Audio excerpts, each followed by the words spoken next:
Hi, I am Ellie Strange. I'm Sarah Jane. I'm Fleur. And I'm Louise. Hi, Louise, and welcome. Welcome to our podcast, The Spirit of Creative Entanglement. We're Hand to Health, 3 art psychotherapists. And today, I also want to say a quick hello to all our listeners in Mexico, Denmark, and Canada that we have seen have been checking in. So amazing to have you along. And specifically today, we explore the gentle intersection of nature, conversation, walking, and emotional well-being. And I'm truly delighted to be joined by Louise Kaye, a thoughtful, compassionate counsellor whose work centres around walking therapy and the healing power of connection. Louise brings a wealth of insight into school counselling, trauma, attachment, and neurodiverse clients, and a whole lot more. So, Louise, thank you so much for being here today. And I understand that, like the rest of our people that we've brought on, you have brought an object with you. I have today, yes. Thank you for having me, by the way, as well. So my object or objects are little stones, and they have got on them leaves or acorns or things that you find out in nature. And they're just something that I carry in a small pouch, and take with me on some of the walks. Because although it is walk and talk therapy, I do like to say that it's more walk than talk. There is no, you don't have to talk, same as in all counselling areas. A client doesn't have to talk, it helps. But with the walking, some of my younger clients just like to pick a stone, find the tree, find the seed, and it opens up that conversation. They would start talking about things, or they would pick, their favourite stone, find their favourite tree, and find their favourite place, which is quite autonomous as well. Yeah, safe places, I'm thinking, as you're talking there. Absolutely. Everything, a bit of safety really. Everything is risk assessed. The risk assessment isn't as hard as you would think, but you're adding in things like inclement weather, being safe, lone working, pick up and drop off points, other people knowing where you are. I provide a map. There's a pick up and there's a drop off point. There's a guide to how long the walk takes, but depending on different ages and different vulnerabilities that people may have who go on the walks are really tailored to them. Some people can only manage walks with no hills. So I would look around for an area where it was more easy to walk on a flatter surface out in nature, say. But it's not actually that hard when you look at risk assessing and our natural client and counsellor agreement. You just have to put that extra bit of thought into it.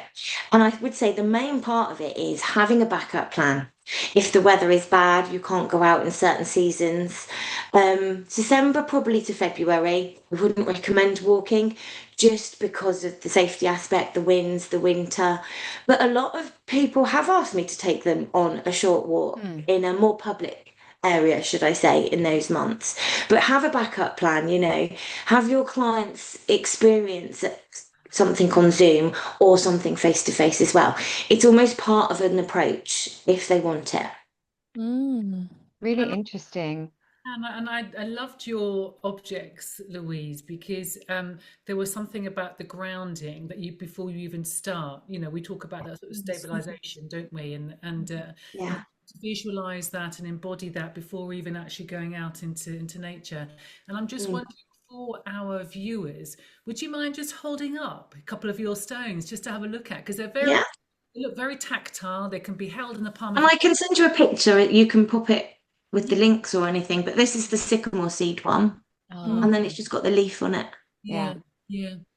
And then we've got the fungi that hasn't got anything else, but it's just teaching about safety as well. We don't touch these things. No pick and lick. And all acorns and different things. So there's the acorn and there's the leaf. Yeah. Immediately people say, oh, I like that tree. Well, why do you like it? It brings something about, it's a feeling. Being out in nature is almost a metaphor. It's a feeling for something else. And the use of silence in the thought process within, I've been also told by clients that when you're simply being somewhere with a counsellor. It's a bit like sitting with a counsellor, but sometimes in a counselling room, it's different. It feels different. And so it should, because it is a different method of counselling. There are many different methods, and all of them, very good for clients. But the journey almost makes their thought process become alive without them knowing about it. Yeah, like sort of creativity and nature, and I suppose Yeah, we use the arts, don't we, a little bit? and it gives clarity. So when you're walking and you're talking, it's much more than just walking and talking. You've got body language, you've got the weather, you've got sometimes the rain on your face, the wind in your hair.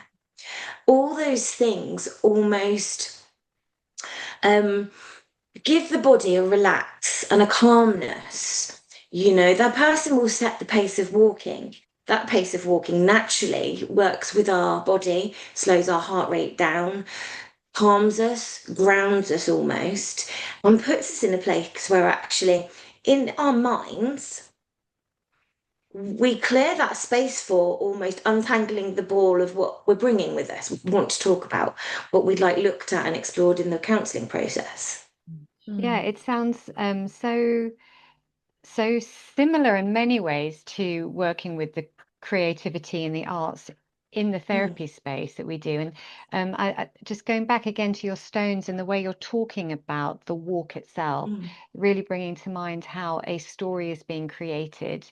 And that is very much what happens when we work with our clients with the arts as well. A story is created through image. And what you're really describing is such a dynamic way of creating a story that can then be really carried on and thought about and processed and responded to in a way that maybe doesn't happen in just a sort of talking enclosed space. I really like the way you describe the journey when you're walking, because I was thinking about it's such an embodied experience, because our nervous system is exposed to the elements, to the senses, and when we think about kind of how our biology and how our environment is so interlinked, and what that gives you when you're with your clients and walking, talking in the frame that you're giving, and the frame being, we talk about art frame and art psychotherapy, about using the arts, and I'm thinking about your frame of how you work is around the elements, almost with nature,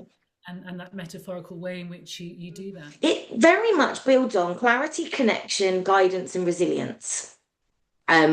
With the clarity of being out in nature and all the other things that are going on, the feelings of your body, it can simplify complex ideas, making them a little bit more understandable, accessible in your head. So if you can start to untangle stuff in your head, you then are focusing on the connection or the no connection. Some people just like to go for a walk, and what's in their mind just comes out. You don't necessarily have to connect, but nature makes you naturally connect in a way, naturally slows your body down. I'm there probably for the guidance, I'm inviting understanding and probably a little bit of reflection on what's going on. But that's so easily done with the weather or with the trees. Many people relate being outside to feelings without even thinking about it. But in a therapy room, in a closed space, some people can't articulate those words. Words aren't necessarily needed. It's just like, I feel safe here, I feel secure, or I don't. The biggest thing about the connection, I've been told by clients, is they feel when they're out in a big space, they're part of something bigger or smaller, but they can actually be themselves.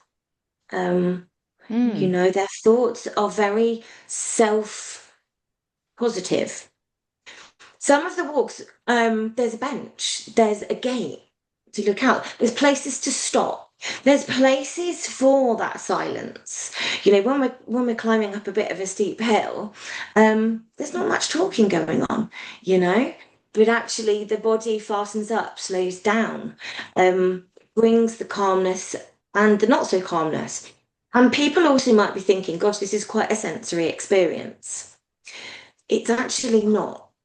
So if I'm working with people who are quite sensory, you don't go to open up all of those areas. I just focus on the walk.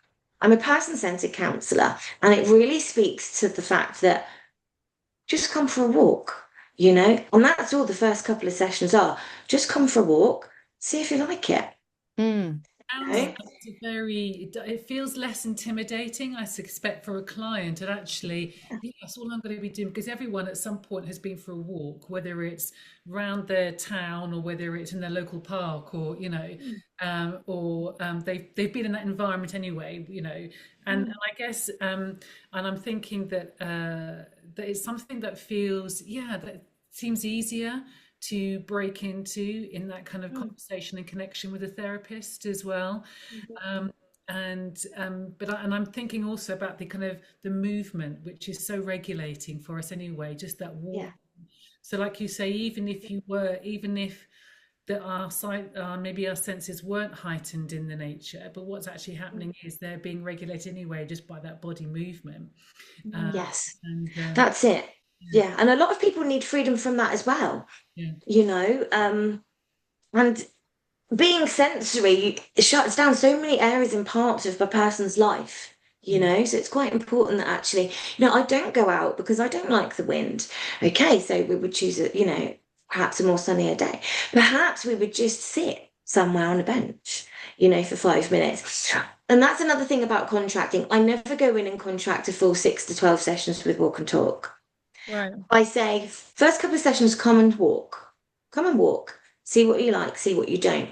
And I offer it as part of the package. And it's interesting because I thought when I first started off counselling that people would naturally go to either the face-to-face counselling, the creative side, or, the talking counselling. But actually with some, it worked the opposite way. They'd had some face-to-face and they tried it and they don't want to go back to it again, you know? Which is really interesting. It sort of surprised me in a way. And counselling has adapted. It's taken on a life of its own since COVID hit, and it offers so many different areas within which we Yeah. are now working. I was curious, thinking about regulation and all of these incredible ways that being outdoors opens up and connects to maybe something that isn't around in a more sterile room space. But kind of thinking about what then does that open up that might then be dysregulating, so that the confidential part of being in a Yeah. room, knowing that what is spoken is held within that trusted space. And I'm wondering about how you manage that, Louise. So when you're on those walks and maybe you come across other people, things that are discussed, maybe suddenly there's other people in that environment. I mean, what's that like?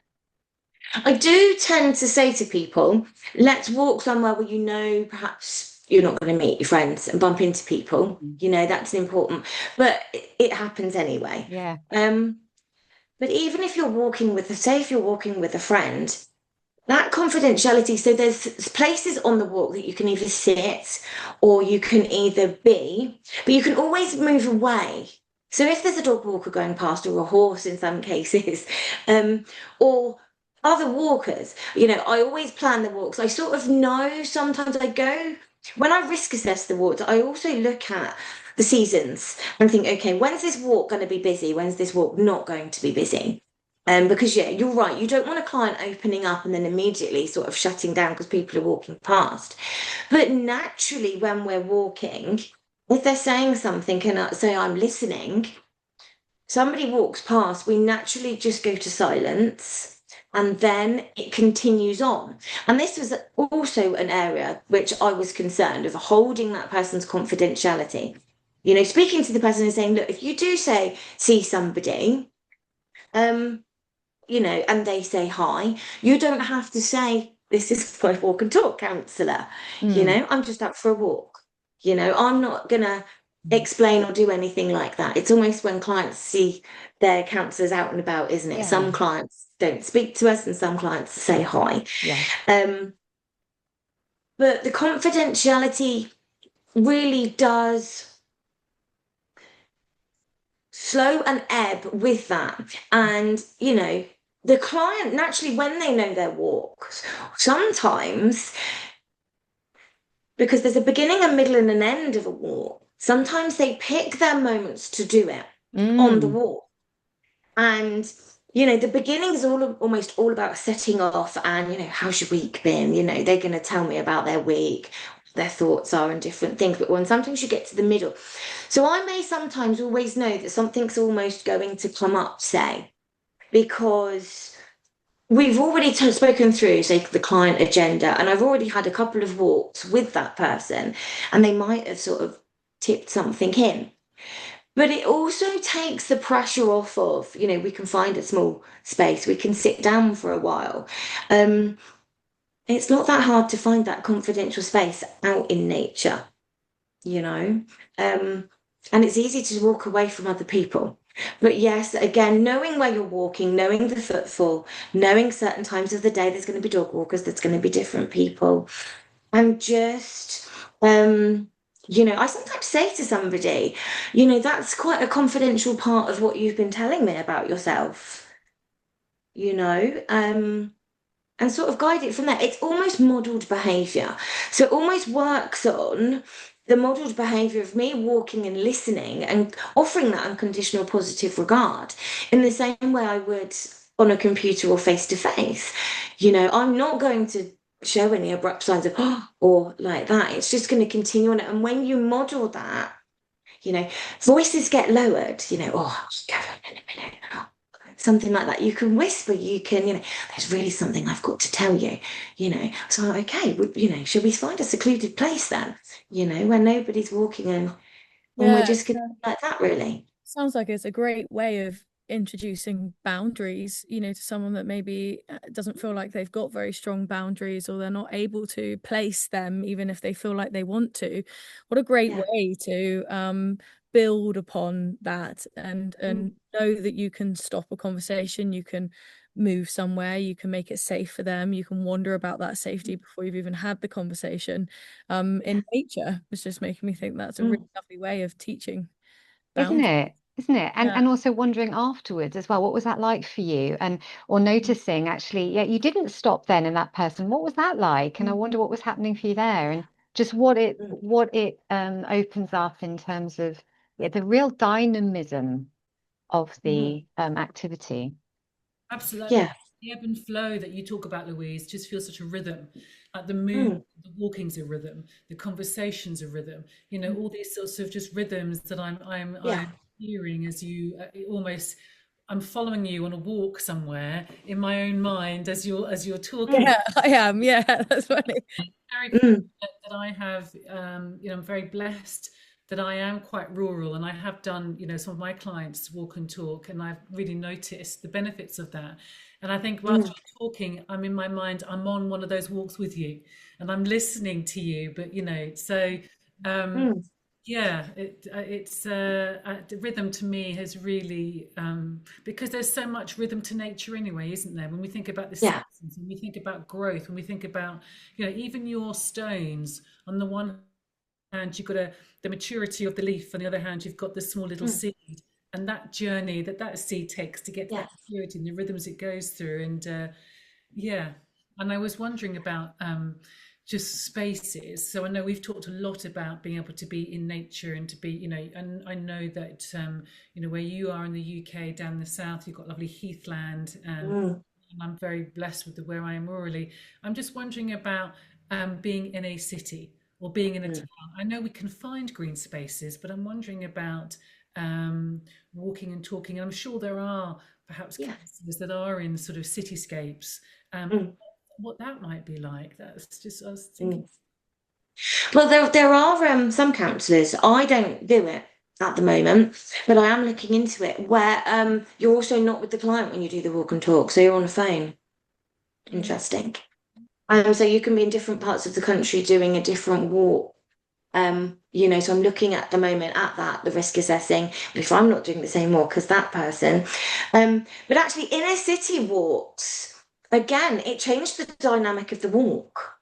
And usually you can find somewhere to sit, a bench. In fact, sitting in most, rural, out of the rural areas, you usually got quite a few benches and quite a few places where you can sit. So you might spend time actually sitting more in nature or going further afield. But I have known people that, same as people go running in a city. So people also do the walk and talk in the city as well.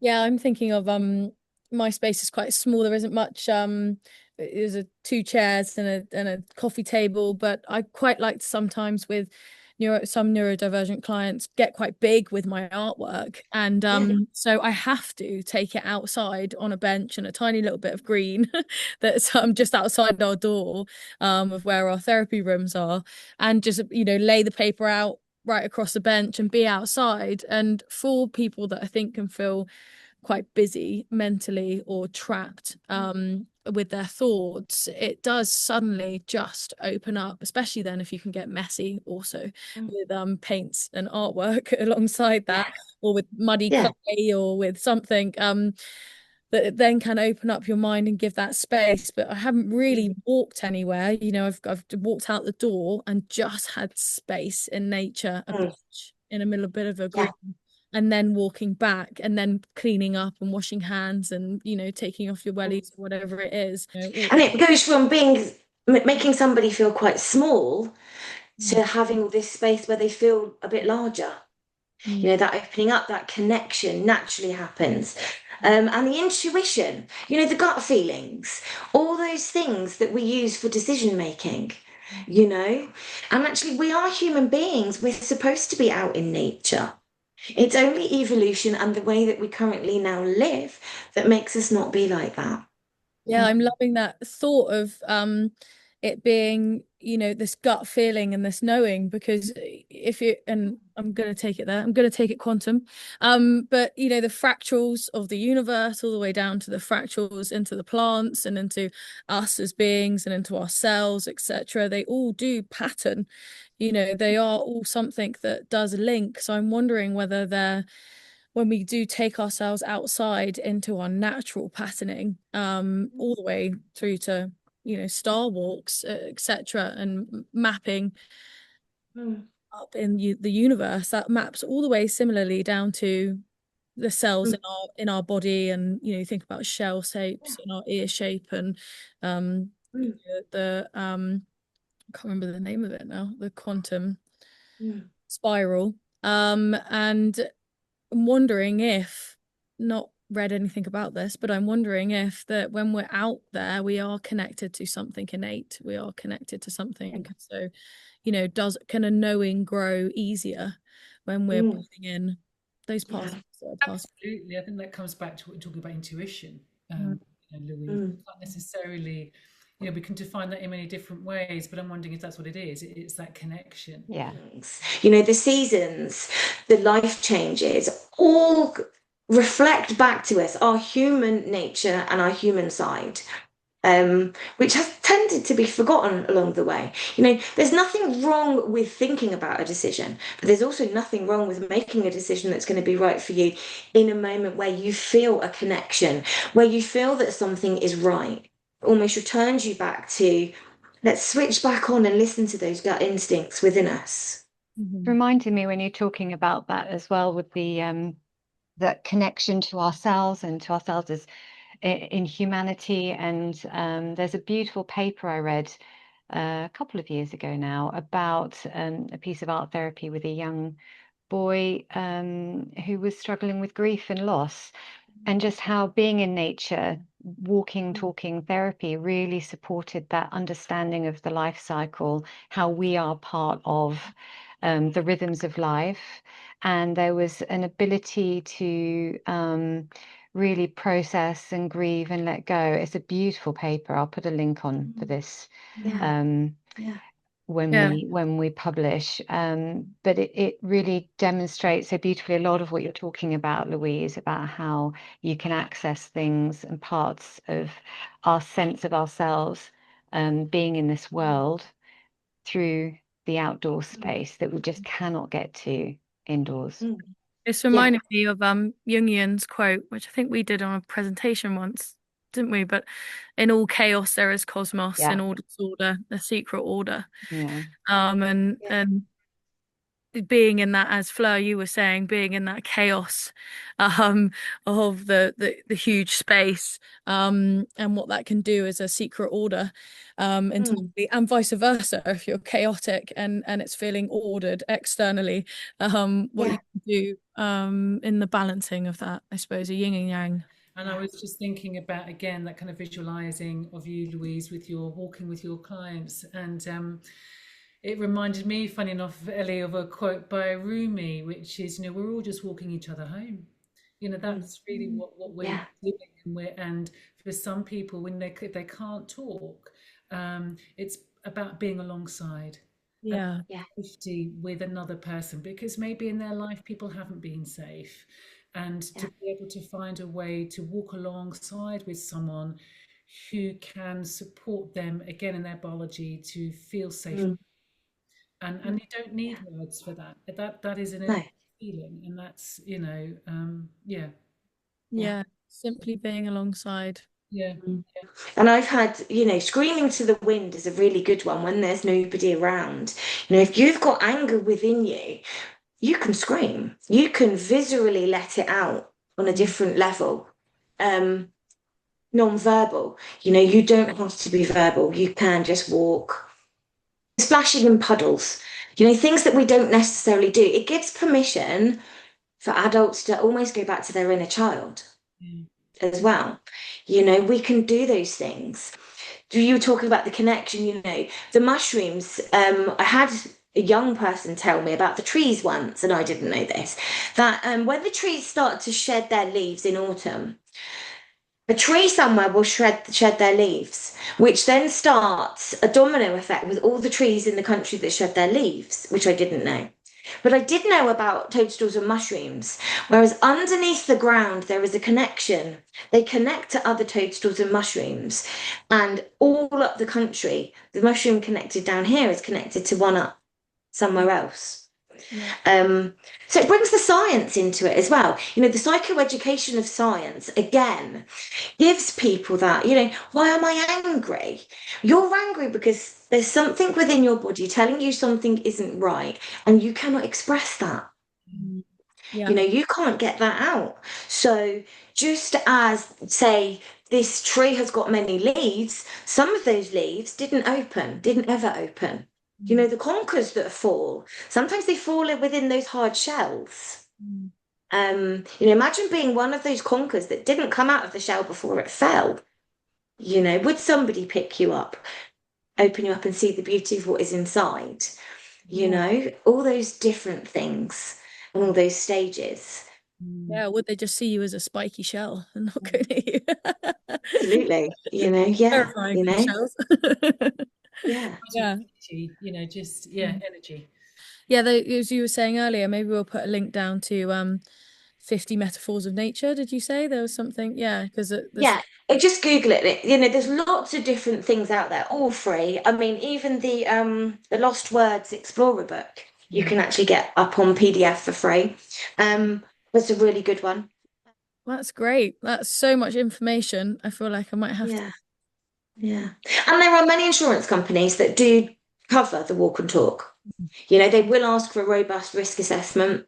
And you add all those different things to it. But as would you, counsellors are good at sharing. I don't know if I'm allowed to say this, but I did my walk and talk training with the creative counsellors. Right. So I did that, and that was very robust. I think those practical tips are really handy, Louise. And actually, if you're happy to share those sorts of things, then again, we can add them in when we publish this, because I think any sort of therapists who are considering moving into walk and talk would be really appreciative of that kind of experience that you've got around those practical tips. What 3 words? Exactly. I didn't have it on my phone before that, which is crazy, but now you've got to be safe. Brilliant. There's many elements to think through, like you said, in terms of this modality of working. I mean, my background in schools, school trips, prime example, the planning that went behind that. It's the same sort of thing, and we don't know everything, do we? We just risk assess and we plan to the best of our abilities. And sometimes, again, we'll go over it and think, I got to add that in, got to take that out. It's a work in progress. Things change. Yeah, Yeah. absolutely. Each client's going to teach you, aren't they? Each client, each one you have is going to show you where you need to have that flexibility and that those shifts, in terms of your planning and risk assessment. Yeah. That's great. Thank you so much, Louise. I feel like I've learned, I feel like it's going to take a little moment to kind of Thank you. come through. And please send us any of that you feel would be helpful for someone that does want to train in that space, or a example of a risk assessment or something like that, or things to think about. I think that'd be lovely to pop down, and so people all over the world can, as we're experiencing, can have a little look and see what that means to them. Yeah. Yeah. Well, we good to. Well, I just wanted to say, just for the people who are listening and maybe not watching, is that Louise, your backdrop is absolutely gorgeous. You have what are they, parakeets or parrots or Parrots, yeah. very Yeah. tropical, naturalistic backdrop to where you are. It's Yeah. lovely, really. Yeah. Talking about Thank you. nature. Yeah, yeah. And what I'll also do is actually what we didn't sort of discuss today was looking at client base. What client bases it actually works very well with. And one, which was quite surprising, was with school dropouts. Mm. Young people that leave school, that don't want to have the help within the school provision the school offer. But currently I'm working with a couple of schools in my area to work with those people that don't go to school, that don't attend, because it does actually help attendance. Even if they're transferring to another school in the process, a managed move. I've had a few where parents have wanted to hold the space because they're not going to school, having their education at home whilst the schools sort it. And actually, a few walks, out in the week have meant so much to those young people.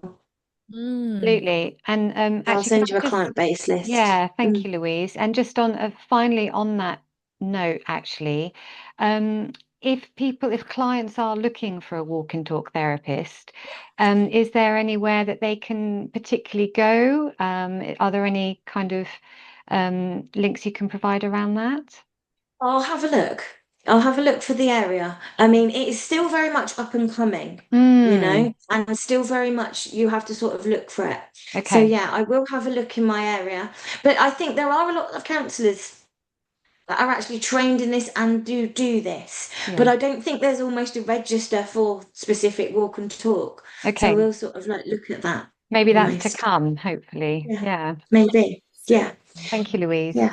well, you're down in Dorset, Louise, aren't you? I am, yeah. I do the BCP local area, so it's quite extensive. So yeah, and if people want to contact me, then I'll give you my Yes. email address and Absolutely. stuff like that. Yeah, Thank okay, you, thank you. Louise. And so I will say thank you very much for listening, everyone. Thank you. Goodbye from Ellie. Bye from me. And bye from Fleur, and thank you again for listening and watching us. Thank you for having me, Louise. Thanks, Louise. Bye. Thank you. Take care.